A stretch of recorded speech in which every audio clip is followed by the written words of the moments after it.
ధవళేశ్వరం ఆనకట్ట వద్ద గోదావరి పురాణ గాథ అని చెప్పి ఒక పెయింటింగ్ ఇక్కడ వేయడం జరిగింది. కానీ ఇది ఒక గ్రాంధిక భాషలో ఉంది. ఒకసారి చదివి వినిపిస్తాను చూడండి. గోవూరు క్షేత్రవాసియగు గౌతముడు తపమాచరించుచుండెను. అప్పుడు ద్వాదశ వర్ష క్షామం ఒకటి సంభవించాను. అక్కడ ఋషులందరూ గౌతముని చెంతకు వచ్చిరి. గౌతముడు బ్రహ్మను పాసించి విత్తనములు జల్లగానే ఫలించు వరము పొంది మునులందరకు గౌతముడు భోజనము జరిపించెను. ఇట్లు 12 ఏళ్ళు గడిపి మునులు తమ నివాసంలోకి పోవుచు గౌతముని తమ వెంట రమ్మని కోర అందుకతడు ఒప్పగా పోగా మునులు గౌతముని అప్రతిష్ట పాలు చేయు జయ అను స్త్రీని గోరూపము ధరింపజేసి గౌతముని చేను మేయ వినియోగించిరి. చేను మేయు గోవుపై గౌతముడు పొమ్మని నీటి చుక్కలు చల్లగా ఆ మాయాగోవు పెద్దగా అరుస్తూ చచ్చిపడెను. అంతటా మునులు గోవధ చేసిన వాని ఎంట భుజంపరాదని గౌతముని నిందించి ఆశ్రమమును వదిలిపోయిరి.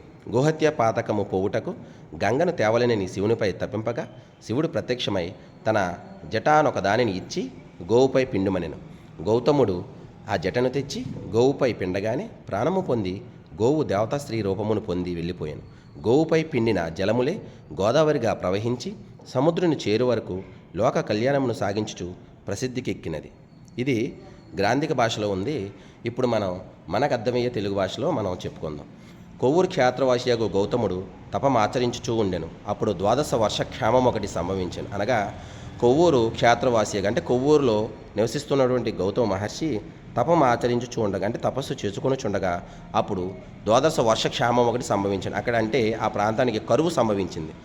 అక్కడ ఋషులందరూ గౌతముని వద్దకు వచ్చి గౌతముడు బ్రహ్మను యొక్క తపస్సు చేసి కొన్ని విత్తనములు చల్లగానే అక్కడ ఆ విత్తనములు మొలకలుగా వచ్చి అప్పుడు ధాన్యము రాగా ఆ ధాన్యాన్ని ఆ ఋషులందరికీ కూడా భోజనముగా తయారు చేసి వాళ్ళకు భోజనము పెట్టాను. ఇలాగా 12 సంవత్సరములు మునులకు అక్కడే ముంచి మునులకు భోజనము కట్టన్ని పెట్టిన తర్వాత వాళ్ళు వెళ్ళిపోతూ గౌతముని కూడా రమ్మనగా గౌతమ మహర్షి నేను రాను ఇక్కడే ఉంటానని చెప్పగా ఏది ఏమైనా సరే గౌతముని అప్రతిష్ట పాలు చేయాలి అంటే అమర్యాదకు గురి చేయాలని చెప్పి వాళ్ళు జయ అనేటువంటి ఒక దేవతా స్త్రీని ఆవు రూపంలో సృష్టించి ఆ యొక్క చేనులో ఉన్నటువంటి వరి ధాన్యాన్ని అంతా కూడా తినేయమని చెప్పగా అదేవిధంగా ఆ మాయ ఆవు ఆ గోవు ఆ ధాన్యాన్ని తింటూ ఉండగా ఈ యొక్క గౌతమ మహర్షి వచ్చి దాని పొమ్మని కొన్ని నీళ్ళు చుక్కలు వేయగానే ఆ ఆవు అక్కడ చనిపోయాను.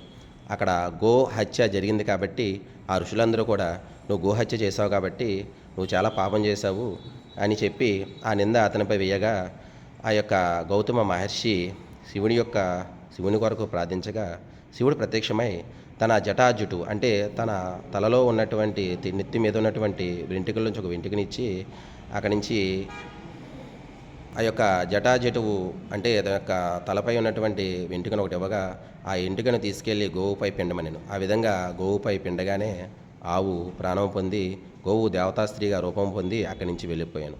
ఎక్కడైతే ఆవుపై జలములు పొందారో ఇప్పుడు అది గోదావరిగా ప్రవహించి సముద్రుని చేరు వరకు లోక కళ్యాణము సాగించుచు చాలా ప్రసిద్ధికి ఎక్కింది. అదే ఇప్పుడు మన కొవ్వూరులో ఉన్నటువంటి గోవూరు. అదే గోవూరు ఇప్పుడు మన కొవ్వూరుగా పిలుచుకుంటున్నాము.